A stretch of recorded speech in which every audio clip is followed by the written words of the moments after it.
Welcome to the 6th Annual GPCA Forum here in Dubai. I'm talking to Tom Crotty, Director of the INEOS Group.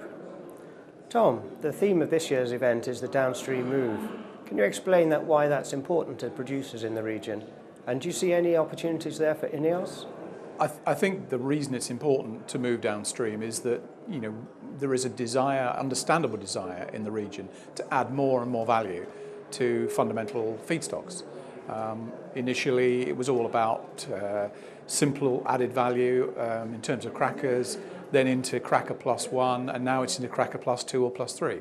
So I think it's very logical to do that. It creates a lot of employment, it creates additional wealth.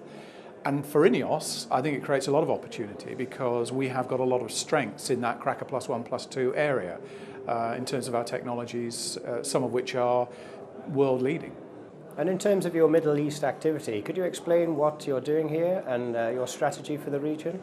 At the moment, we have nothing on the ground in the Middle East. We have a lot of discussions going on, we've had for a while, in terms of the sorts of investments we'd like to be making.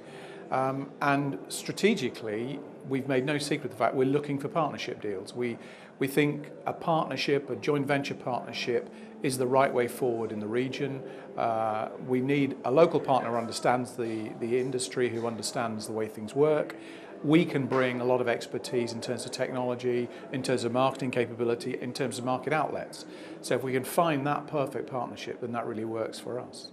And which products are you focusing on particularly? Yeah, I think in terms of product areas, the ones we're really focusing on are what we would call our chemical intermediates. So it's the key building blocks below the cracker. So it's things like phenol going through into the polycarbonate chain, it's acrylonitrile going into carbon fiber, it's the whole ethylene oxide derivative chains, very big chain for us in EOD.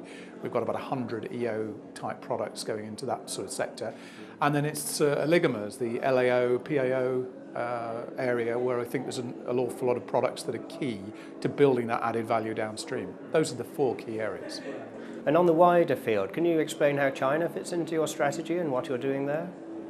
Well, I think they're both really good opportunities. I mean, they're different opportunities in that Asia has the benefit of huge market demand and a massive amount of growth in the market, but doesn't have the feedstock benefits. The Middle East has the feedstock benefits, but a much smaller local market. So it's a case of picking the right project in the right region.